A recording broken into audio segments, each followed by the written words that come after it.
Good evening. Welcome to tonight's ASES Fellows Lecture Series. Tonight is the last in this practice development series led by Dr. Bill Levine, who initiated this series last year.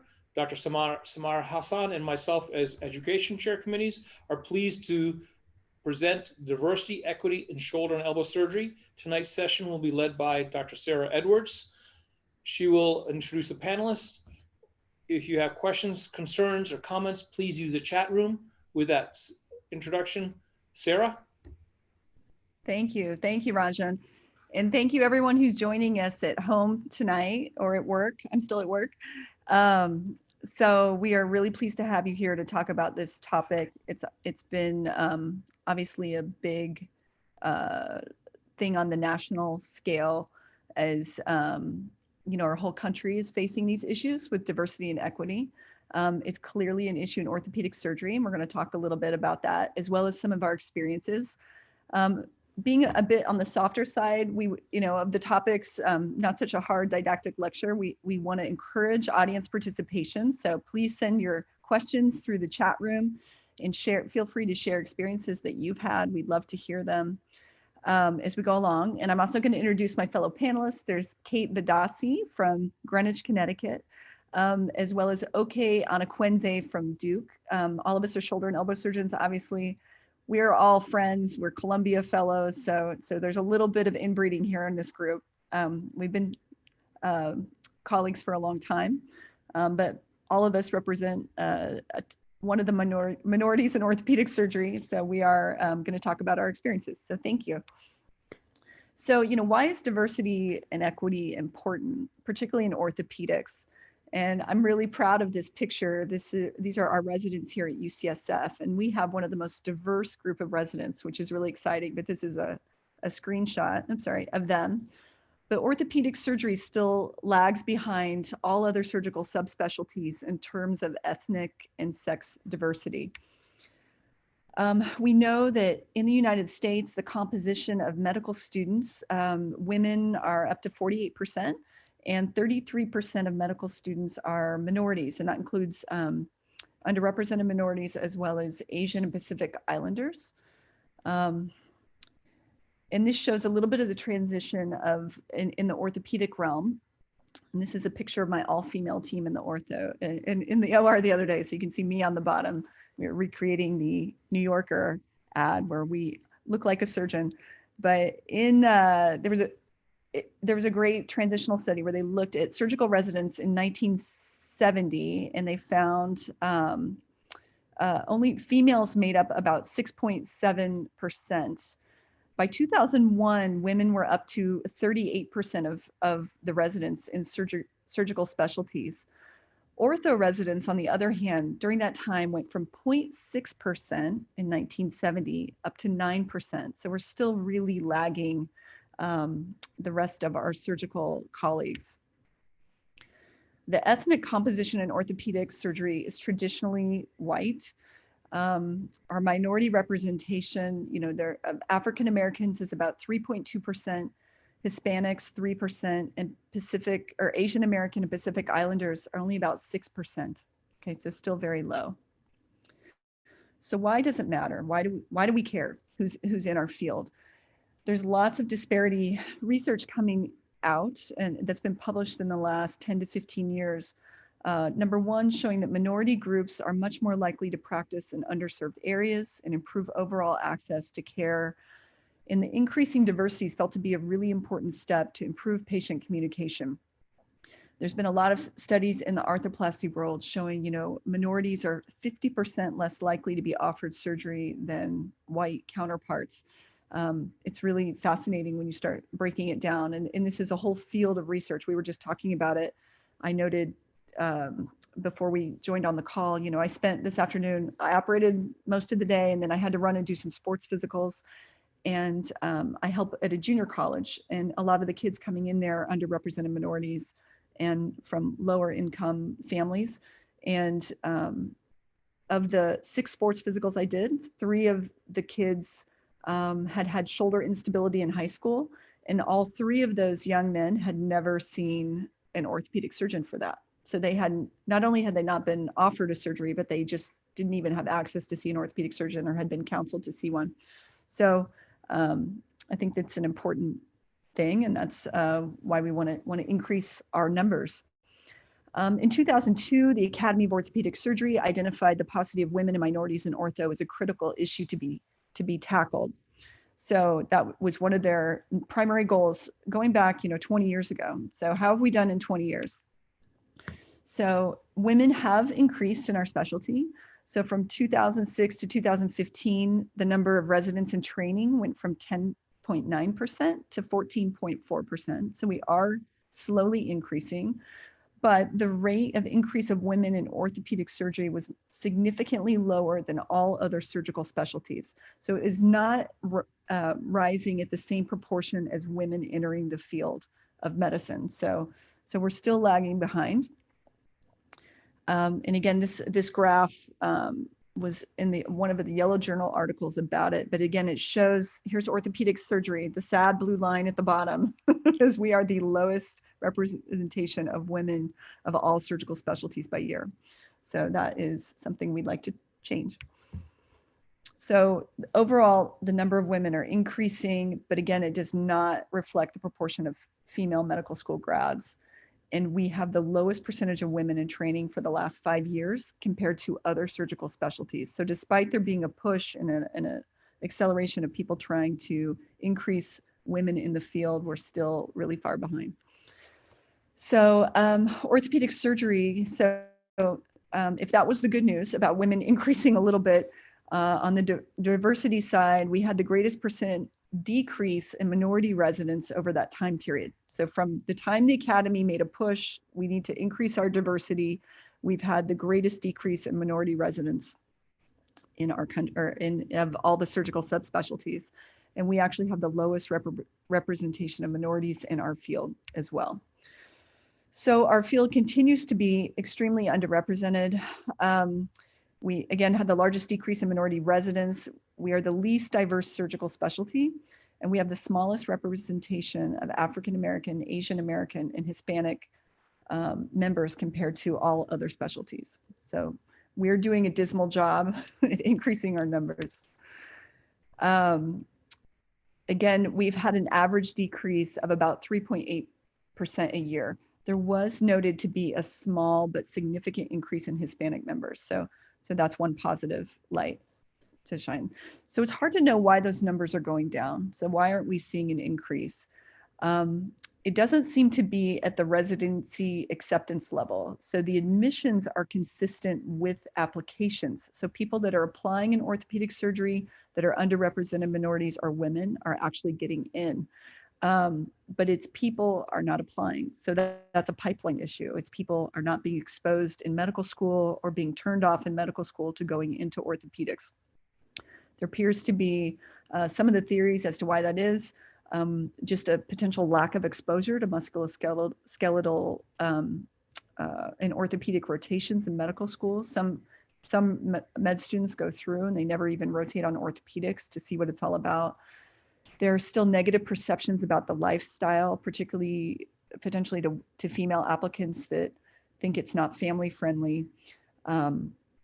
There can be obviously a noted lack of diversity. People don't see their role models or people that look like them and that have the same culture as them in the field. And again, there's misconceptions about the physical demands of orthopedic surgery. I can't tell you how many times I heard that when I was training. Oh, it's really hard to do ortho. You have to be very strong. You must be very strong. And I'm on the tall side for a woman. I'm 5'11" and I am strong, but I have many female colleagues that are 5'1" and weigh 90 pounds and they get the job done. So we know that is definitely not a barrier to participating or being a practicing orthopedic surgeon. And then again, there's this perception that being a surgeon, or particularly an orthopedic surgeon, is incompatible with family life. I'm a mother of 2 children. Katie is as well. We can tell you all about that and how we manage. I know last week they did work-life balance, but I think it's interesting. I always think about that. I had a great mentor, a woman named Beth Schubenstein, who is at HSS. She's just became a friend. As I did my fellowship at Columbia, she and I became friends because she's married to Chris Ahmad, who's one of the Columbia faculty. And Beth, I remember we were talking about lifestyle once, and she was kind of telling me about, I didn't have children yet, and she had 2 at that point, maybe 3, but we were talking about how she managed her life, and she was really encouraging. And she said, I have friends that are investment bankers and that are lawyers. And she said, the thing about orthopedics, she goes, I actually have a lot of control of my life, where those women don't necessarily have that. And I always found that that resonated with me, because there is some control. Like if I need to do something, I can block out a part of my schedule. I have the ability to be my own boss in a certain way.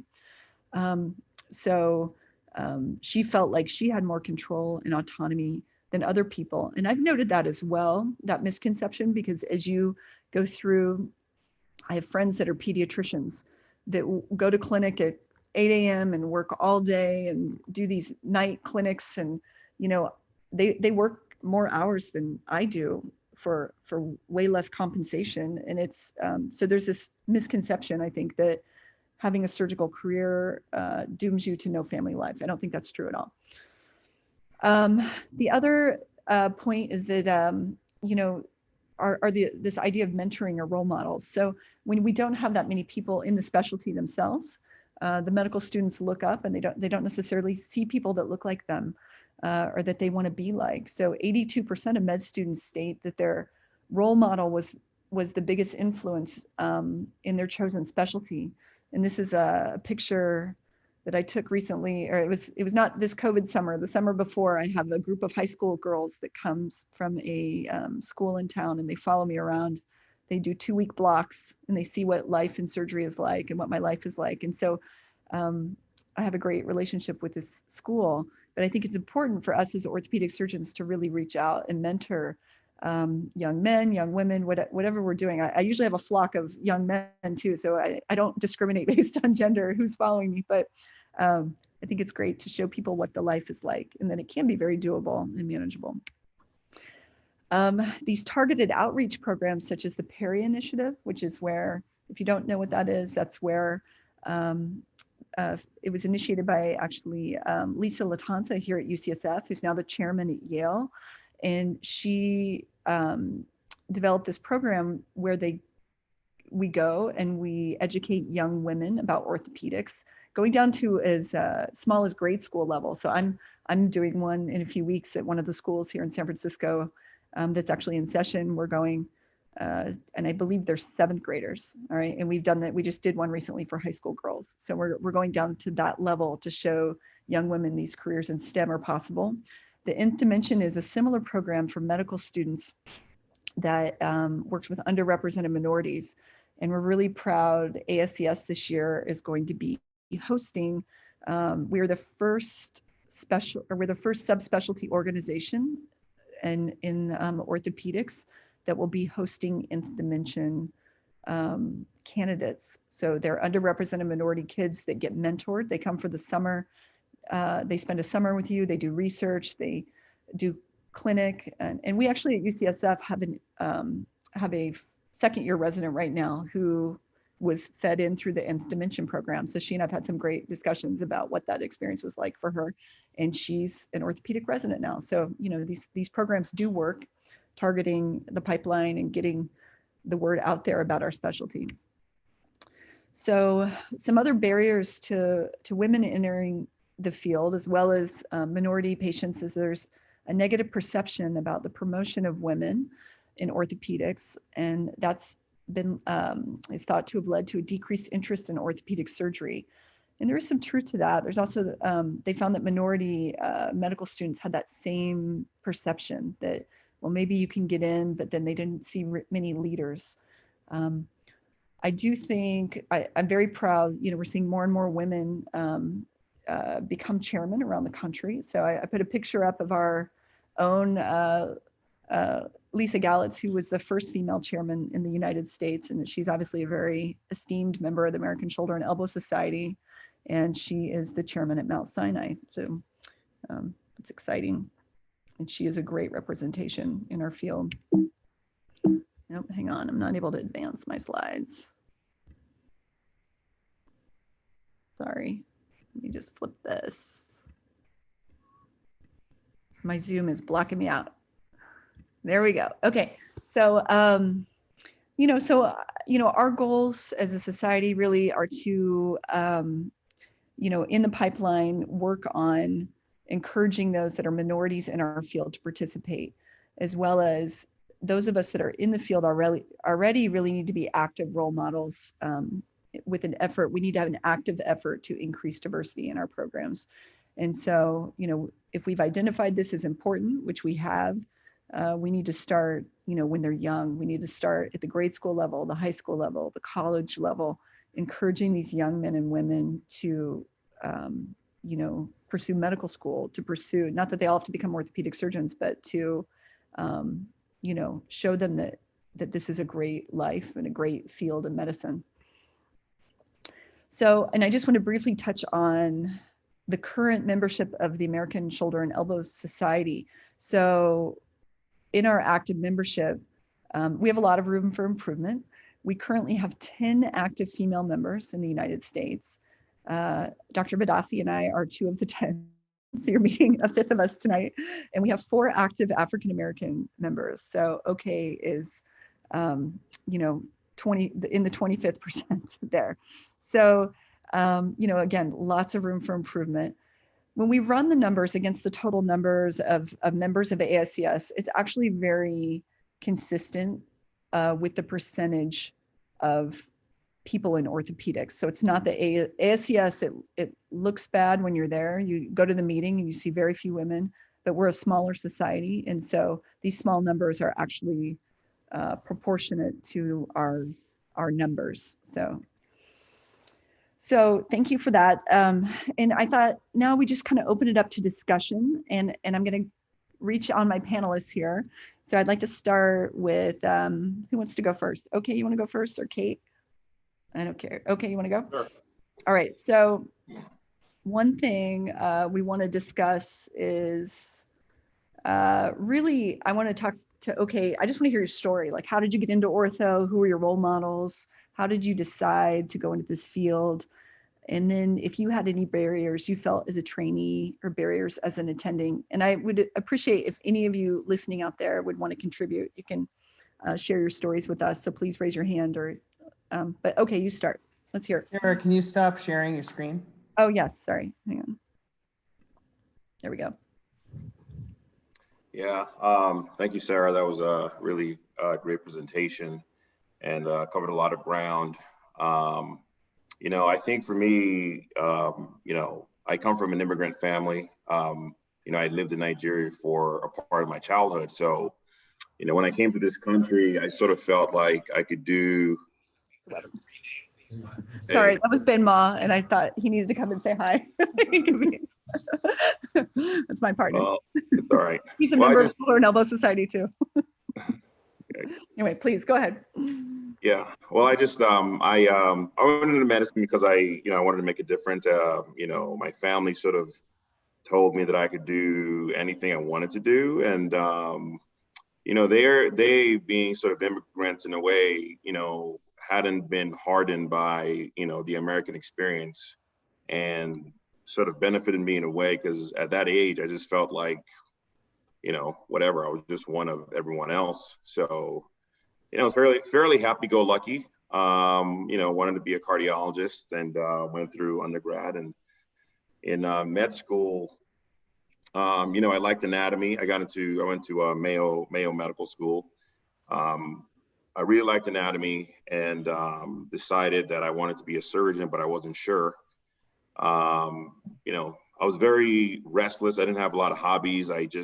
I loved the idea of being a surgeon. There was so much about it that I just found amazing. So I would just walk around the OR halls every Friday night, till midnight, just OR to OR, just popping in and seeing what everyone was doing. And, one night I went to Mike Uzemski. He's a spine surgeon, MD, PhD. I don't think he practices anymore. I think he had a stroke, but I went into his OR, and, he saw me and told me to bend a rod. And I think most people have a story like that. I bent a rod in his OR, and just fell in love with it. I just remember that green titanium rod that I was bending on the back table, and I just said, wow, this is incredible.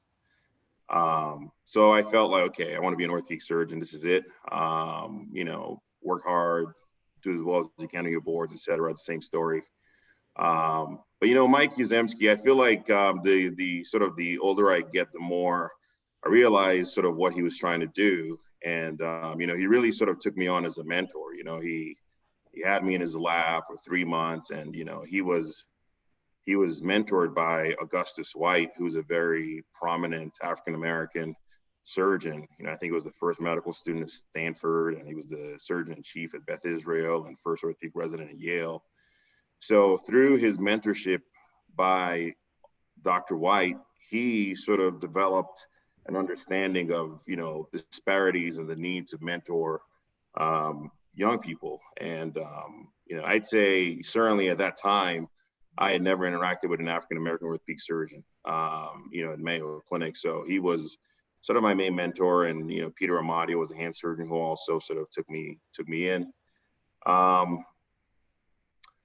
Well, through all of that, I went to University of Pennsylvania, and I think that's when I started realizing that, maybe I was a little bit different, and maybe things were, I sort of felt at that time that maybe I was perceived a little bit differently, or maybe just some of, cultural mannerisms, et cetera, were, maybe not as tolerated.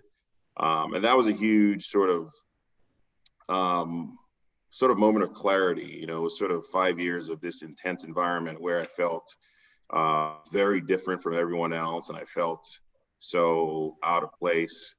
Not a lot of mentors, but good people.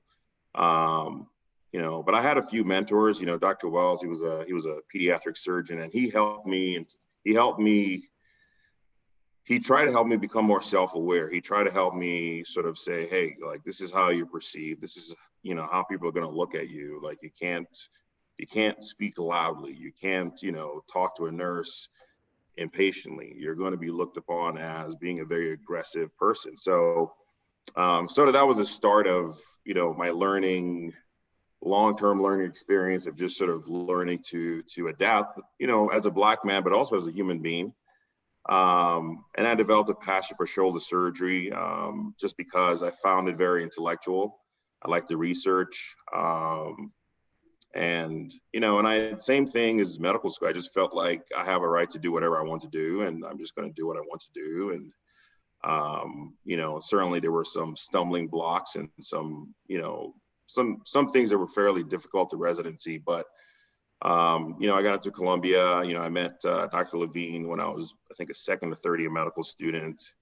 And that was a great experience. He certainly stepped in as a sort of like, Dr. Wells at CHOP, sort of more sort of self-awareness. This is, like how you're coming across, this is who you are, 360 evaluations, et cetera. But yeah, that's sort of my story. And I think it's just a story of, sort of dreaming and sort of mentors that come into your life at lucky periods in time. But I feel like I also had some luck, and I feel like I had some luck that maybe not everyone has. I got lucky to meet the right people, even when I wasn't looking for them. And a lot of these people are not around. And I try to be that for other people. But anyway, that's my story in a nutshell. Thank you for sharing. That's a great story. I've known him a long time, but I didn't know his whole story till now. Do you feel okay now? Or let's go back to medical school, but did you face any barriers, in med school? Did you feel discriminated against by faculty members, or we don't want you on our team? Did you ever feel that way as an African-American student? I did, but truthfully, I was living in a sort of ignorant bliss.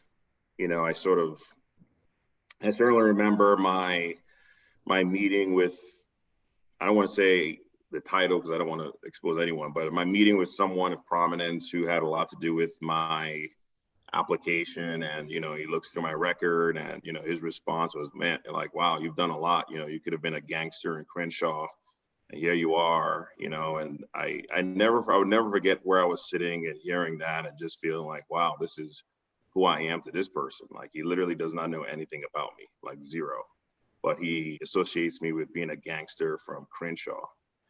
So there were, what would I consider that? Is that discrimination, or is it a bias? I don't know. But those things you sort of take with you. They leave a little bit of I don't know who I am, or, if you're in the OR and, your attending is blasting, music and using the N-word left and right. But it wasn't all bad. Truthfully, there were certainly, in med school, there were a lot of good people that helped me out, and a lot of people who were white that helped me out. But certainly there were barriers just in terms of feeling like I could be part of the group. And I feel like that feeling, what we call, I guess, imposter syndrome, sort of came to light even more as a resident. Yeah, no, that's a very common thing that female residents talk about as well, is that feeling of imposter syndrome, that they shouldn't be there, or that they don't maybe deserve to be there. And even attendings, it's interesting. I mentor several female young faculty members around the country, not by really anything formal, but people reach out to me, former residents and things, and talk about that feeling. Like, how do I feel like I'm really supposed to be here? Yeah. And that's something I think that white men don't feel. Maybe they do. Maybe they have moments of doubt or crisis, but when you are in the minority situation, it's always like, is it because I'm of that? Do you know what I mean? Is it because, right? Correct. So that's a frequent thing I hear. So I remember once my mother going to see she went to see a doctor somewhere in Illinois where I grew up, and she was told, and she mentioned like, oh, my daughter's an orthopedic surgeon. My daughter's an orthopedic resident. And this doctor looked at her and he goes, oh, all female residents suck. Just said that to my mother, like, wow.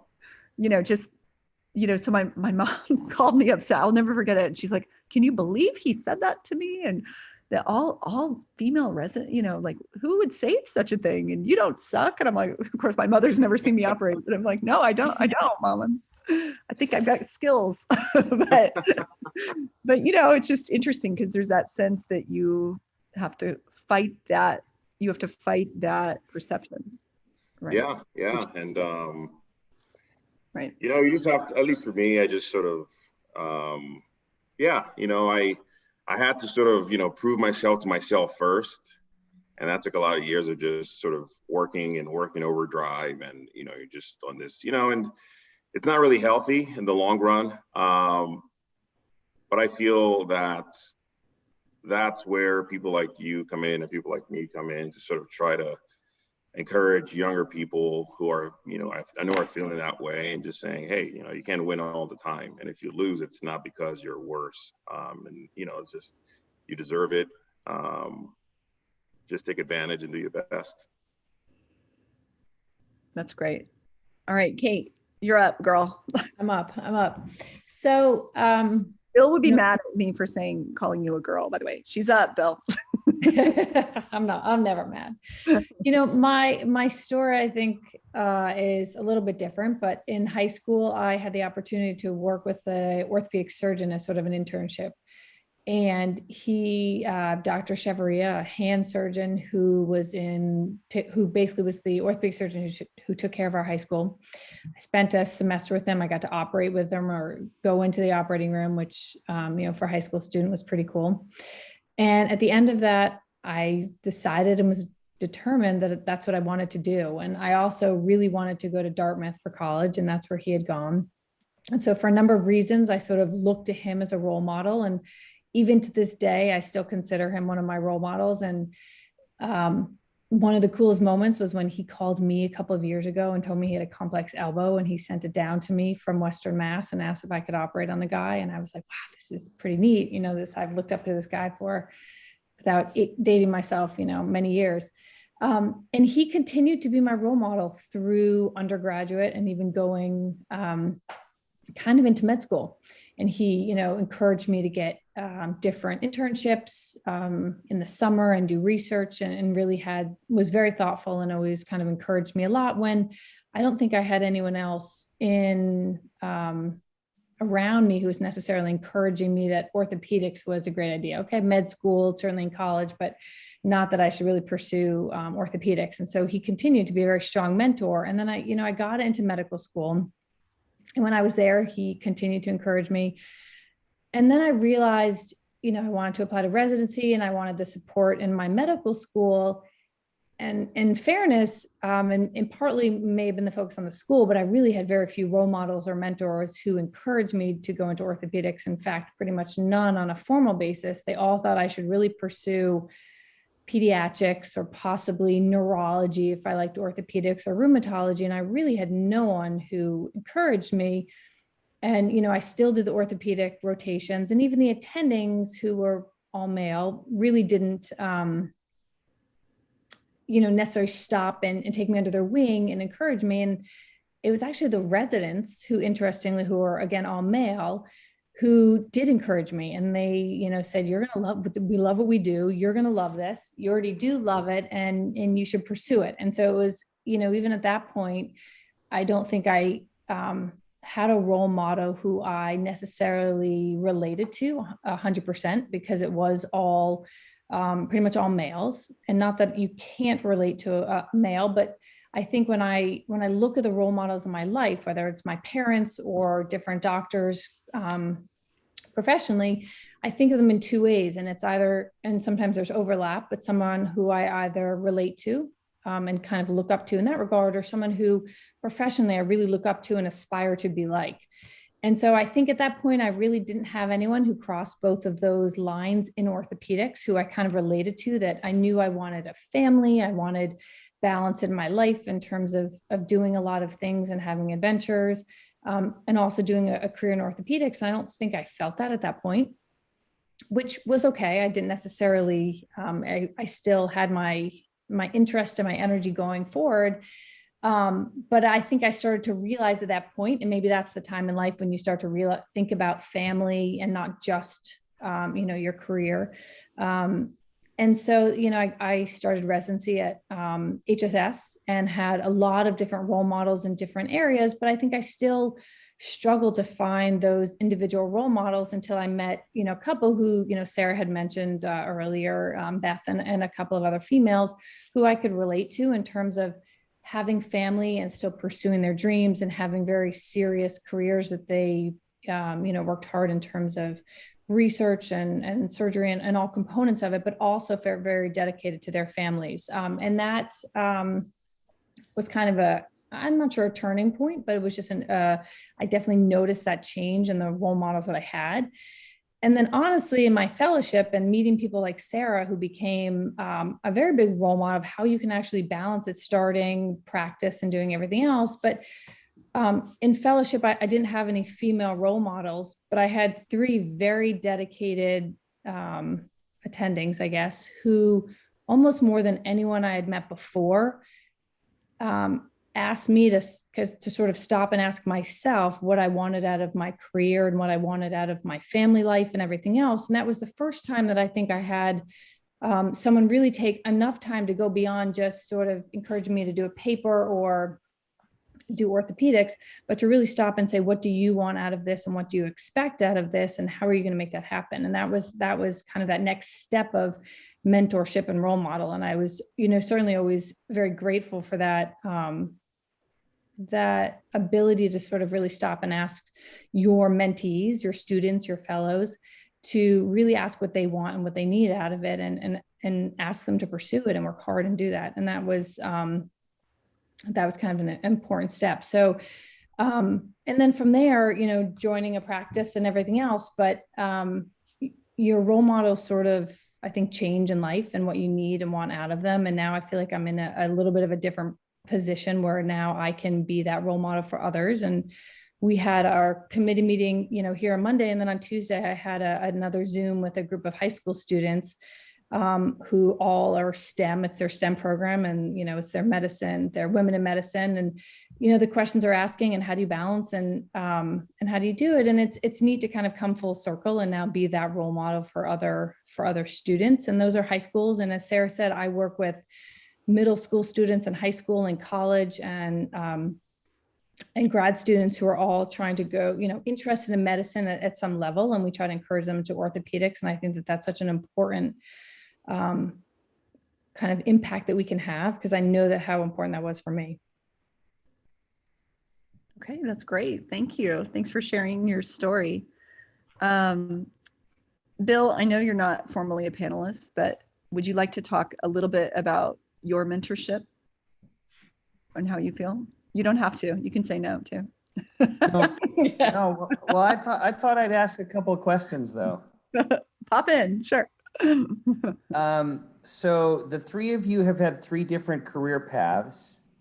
We're gonna go to Katie last because hers is the most boring. Thanks. The most stable.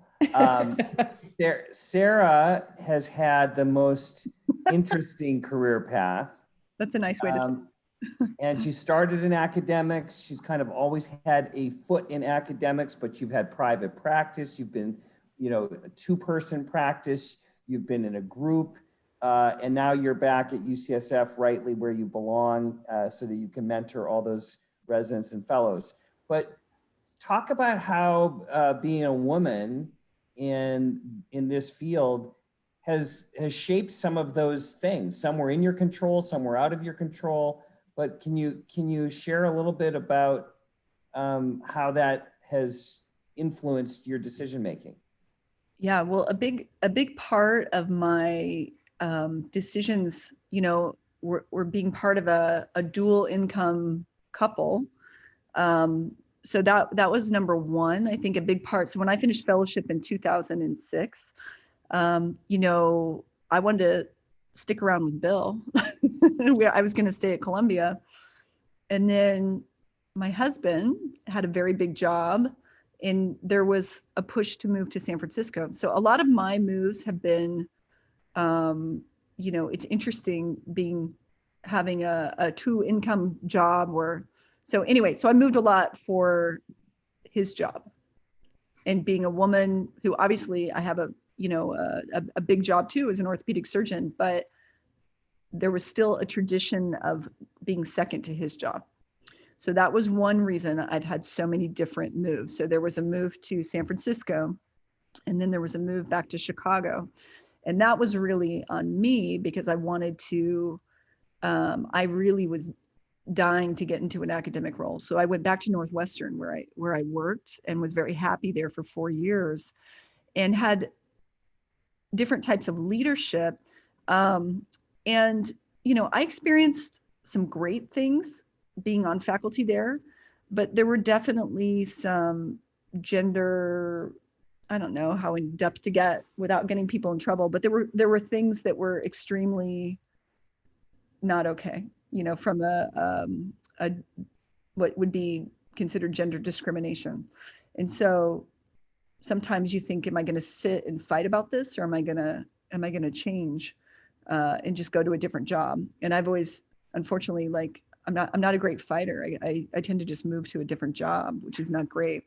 And then I've been in private practice and found some pretty varying degrees of compensation. I've been told so many times, you don't really need to make money because your husband makes a lot of money.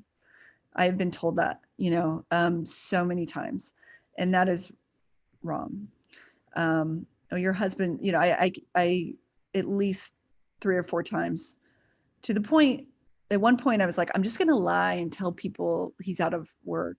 Yeah, I considered lying. I really considered lying about what my husband's career was. So that's not great. That might be why some women don't want to go into the field, but there was definitely a misconception that my RVU value was less because I was part of a dual income family and he was a successful earner. I'm in a place now where there's a lot more transparency and, have very fair compensation at the moment. And so that's great, but it's just, so that's not current. I just wanted to say that, but That has been my experience in the past. Thanks for sharing that. And just before I get to okay, Katie, I won't go to you last. Go to you now because Katie, you're in the same job, but you've risen to the level of partner in your group, and talk about that pathway for you and how you've been treated in your group and how that influences your thought processes. So I think I've had a different experience than I think a lot of women. And I know that from being on some of the panels at the Columbia events that we've had with other Columbia, either shoulder and elbow or female attendings. And that I had an incredibly positive experience in the very beginning. I joined at the same time that another sports doctor joined. And so I sort of had a direct comparison. Which is not always the case in not a small private practice, but in a private practice. And so I knew that my income, my reimbursement, the way I was treated was exactly the same as his from the very beginning. So I did know that, and I had that direct comparison. I also just felt like I was part of the team from the very beginning. And I was very fortunate to have one of my partners who was a Columbia shoulder and elbow fellow himself, and who really right from the beginning kind of included me and brought me into the service, as did the other sports doctors. And so I've had a very positive experience. I am still 12 years out, the only female. And that's not for lack of honestly interviewing and interest in other female candidates, but the numbers are lower. And so when we have applicants come across, we have many more males who are interested than females. But I can't say that I've ever felt really discriminated against. And, even I joke with my partner, my first day of practice, I walked in and let them know that I was pregnant, which they obviously, not having any other females before or since, didn't really have that experience, but they were incredibly supportive from day one. And I know a lot of my female colleagues in orthopedics and other areas of medicine have not had that kind of support. And that was an important part, because as a young mom and just joining a practice, it's a lot to balance, and they were incredibly supportive from the beginning. So I've been very lucky and, became partner. And even now I have a lot of leadership roles in our practice, and I'm very, very involved from a clinical standpoint and a business standpoint. And that's, so I don't feel like I've at all been left behind. Being the only female at times, it's, of 25 doctors. Do I feel like I stand out at times? I do, but I don't feel any direct gender discrimination in my practice. So that's, I've been lucky in that regard, or I guess just what I should be expecting. And okay, I'm going to ask one more question, then I'm turning it back over to Sarah.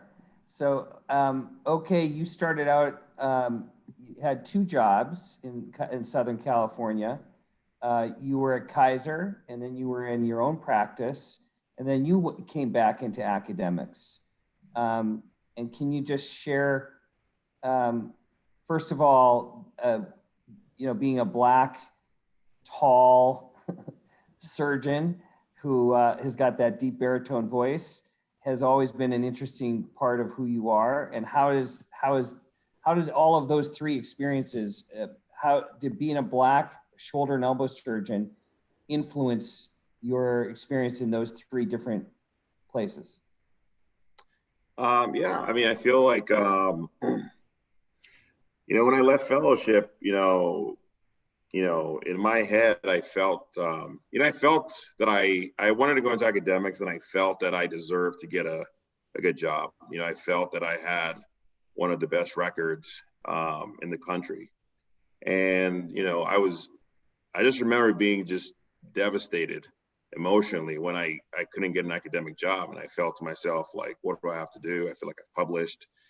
Looking back, being older, I do realize, yeah, there's certainly some mistakes I made in terms of relationships, but, that sort of lingered at the back of my mind. I just felt like, if I have all these publications, I've gone to these places. I went to Kaiser. And it was a little bit of a rough road, and I don't know if I would just say it's race or anything, but certainly the sort of the things you go through when you're young attending and you're kind of slow. I just felt like people were not very forgiving of those kind of things. There was a ton of I felt mob mentality and a lot of backstabbing, a lot of, oh, he's in the OR, it takes 3 hours and this and that. And so that was difficult. And, you know, and part of it was also my inability to lead well. You know, I sort of felt very intimidated because I had these assistants. There were these, you know, old, you know, white guys that have been there forever, and they're my assistants. But in a way, there was this power dynamic that I wasn't used to. And I felt like maybe they weren't also used to a black guy sort of telling them what to do in this way. So that was a struggle. You know, I wasn't happy. And, you know, I tore my Achilles. I had a couple of months off to recover. And I said, you know what, like, I'm just going to go out on my own and just live my own life, build my own dreams. But I also felt like I wanted to do more. And I felt that, I felt like I needed more skills. And, you know, I applied to business school. I only applied to one business school, as UCLA. And I said, you know, this would be good for me just to learn more about leadership. So, you know, I started off my own practice, and then I went back to school. I went to UCLA for their executive MBA. You know, everyone said, well, you should just take a bunch of call. And I said, well, instead of taking call on the weekends, I'll just go to classes. I feel like that's a lot more useful for my life. And that was so pivotal for me because I feel like I just developed a lot of skills in terms of managing people and understanding myself and self-awareness. And I started reading a lot of books. In a way, I felt like I put myself through just an intense course, just like learning how to lead and how to exist, knowing who you are and knowing that you're different. And that was a big thing, is just accepting that you're different and trying to find a way to make it work. You know, but I always had a thirst for academics. And when the Duke job came available, it was very appealing to me. I felt like I had finally come to a place where I could navigate the waters. I could think clearly, and it's been a great experience. There are challenges here and there. I can't say I've had any major racial issues, you know, but my antenna is always up. I think the leadership, they seem to be dedicated to increasing diversity in the program.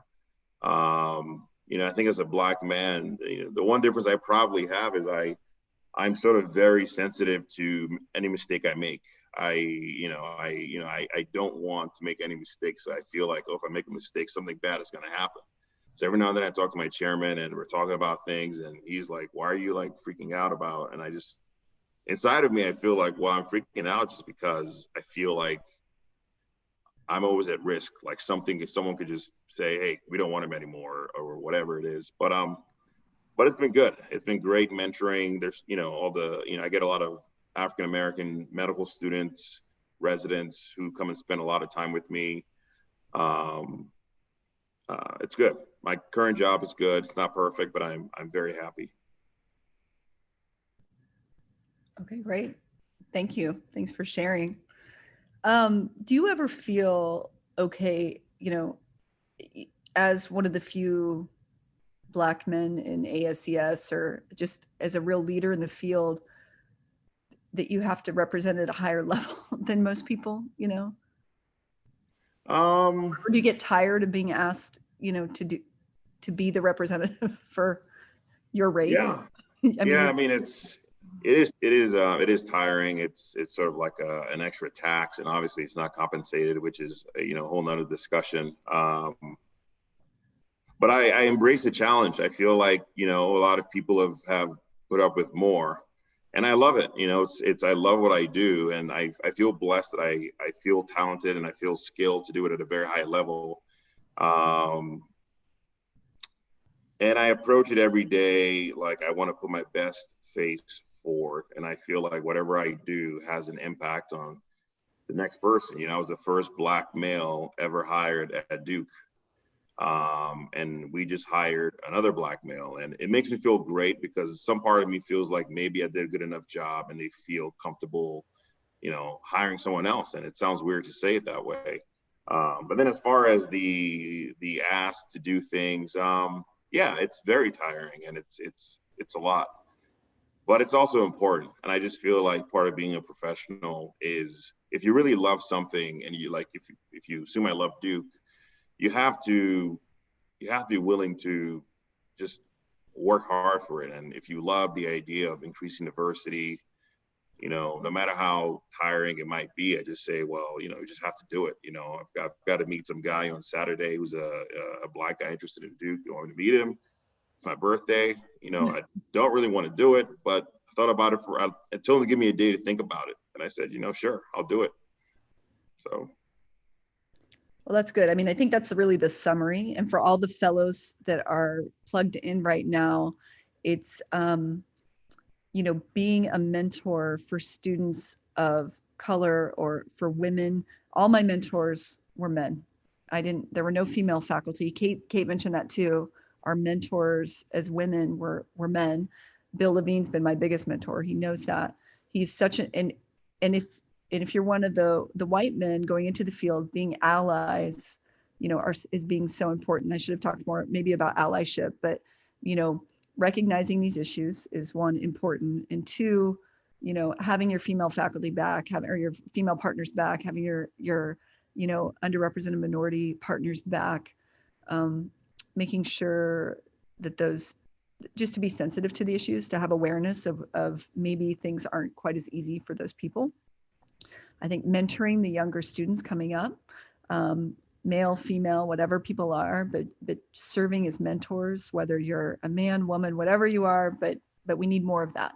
I had wonderful male mentors at Northwestern, and people I still call. I was on the phone with John Sarwork the other night, who's the chairman of the pediatric hospital there, talking about an issue my daughter's having, you know, so there's these wonderful people I'm still close with. Bill and I mean, we talk too much. We don't, but he's one of my very good, dear friends now, as well as a mentor. So it's great. Bill knows all my dirt. I always say that everything will go to the grave with Bill. But having those people is extremely important. And so for those of you listening, you know, think about, as you move forward in your careers, you know, reaching out to the people underneath you and helping lift them up.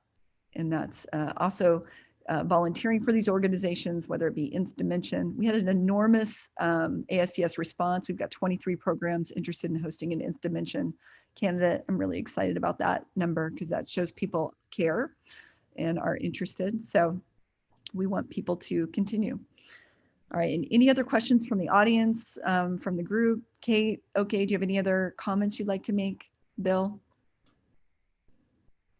Well, I have a question for you guys in thinking about it. And we talked about this a little bit the other day, Sarah, and okay, but I'll add Katie to it, is how do we hold leaders accountable to this topic of diversity, equity, and inclusion? Because we all have experienced some leaders that are good at this, some are not, some talk about it but don't walk the walk. Katie, what do you think? I mean, you have the most unique experience, just you're the only woman, but you've really had a great experience where you've had, I think, fantastic partners who've, you know, not cared that you're a woman. They just care that you're talented and that you're good at what you do. And gender has kind of been neutral in it. It has. You know, I think about that a fair amount. And I think, you know, during residency in particular for me, I faced a lot of gender discrimination, very inappropriate comments, invitations, and things like that. And I think my view at that point was really to put my head down and work harder and ignore them and just try to put them to the side. And I don't think that worked for me. It allowed me to kind of get through it and get to fellowship and practice and just be confident in who I am. But what I kind of missed on, and what I realize now in more of a leadership position, is the importance of not just doing that for myself, but and as we've kind of all talked about tonight, but what is my responsibility and the role that I have now, and looking at and protecting the people below me who come through residency or fellowship, or the students who come with me. And now I see a lot of it with my staff, my female staff,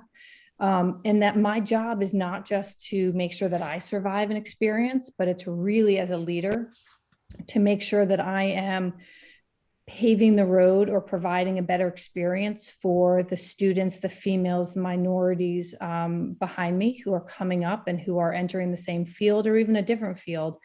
And I think that's where, as a leader in our shoulder and elbow society and in orthopedics, we all have that responsibility, not just to kind of look at our own experiences and see how we're going to weave through it and survive and excel, which I think most of us have done here with the mentors who we have, Bill, you being one of them, but also to really look beyond that and see how we can not only encourage, again, I work with a lot of young female students and really encourage them, but I also, encouraging them to go into orthopedics, I also make sure to stand up and let them know that, number one, you deserve to be in the room and you should always feel that way. And pursue, your dreams and don't let someone make you feel like you don't deserve to be there. And also don't be afraid of failing.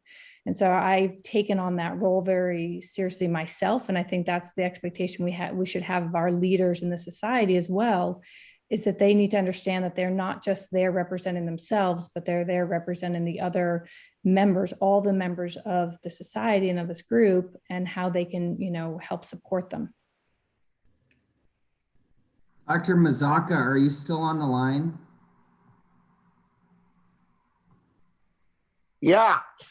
Gus, you've been a great proponent of mentorship and mentoring residents and fellows and students, and you've been listening to this conversation. Give us your insights, Gus.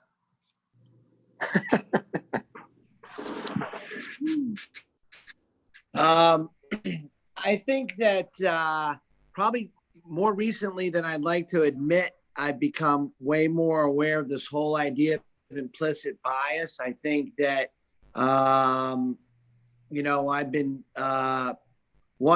we're trying to get a diversity page for our residency. And one way that I thought I would do it is I would talk to my female partners about times when I had maybe said comments because I thought I was so good. And I caught them off guard by this, but they actually all had comments, like dumb things that I had said. And we got Eric Carson came and spoke to us. And he also really opened us up a little bit about just being free to have the awkward conversation, which I think really helped me a lot too. So I think I feel a lot more comfortable having the awkward conversation. And when you were talking about how to adjust leaders, I think just bringing it up and then, taking the wrath, because it's already happened a couple of times in our department, even on different issues, not necessarily with race or sexual discrimination, but just inappropriate behavior that people had tolerated for a long time. And we're trying to set an example of we can't tolerate it. Doesn't matter who it is, but when people are called on it, they don't like it. So I think it's going to be a difficult road for a while. But I think for me, just to sum up, because I'm talking a lot longer than I thought I would on this question, I think having the awkward conversation really has helped me a lot. I embrace the awkward conversation. And Dr. Gupta, what are your thoughts on this from your experience as a chairman, leader at UC Irvine for all these years? So I think by having the dialogue and moving forward in the direction, it actually is extraordinary, because when I trained back, I was one of the few Indians in orthopedics. And so now no one even thinks of being Indian as being a minority, right? Now I'm part of the problem. And so, which I find very entertaining, that when I trained, I felt a lot of the same things that Sarah and Oki and Kate felt. And within a very finite amount of time, that changed. And so I think it's extraordinary and wonderful that we as a society are facing this issue. And I hope in a few years that we make some real progress. So with that, we are at the end of any final parting words, Sarah, Oki, Kate? I just want to thank everyone who joined in tonight. We appreciate you listening. We have a lot of work to do to get better. And so we can only go up from here. I want to be positive and on a positive note, not all doom and gloom, but I do think there's a lot of room for improvement. We should look at our business partners. I love Bill's idea of, holding our leaders accountable. How do we do that? And the business world's done a lot better than us at this thing, at making sure that inappropriate behaviors are not tolerated at work. Medicine's like this last bastion where you can be a total asshole in the OR still and throw things and, scream at people terrible names and it's tolerated. So I think, the culture needs to shift. It's shifting. So that's not being done anymore. Anyway, but thank you. Thank you for having us. Thank you, everyone, for participating and your contribution. And we look forward to the next session of the Virtual Fellows in the spring. Take care. Thank you. Thank you.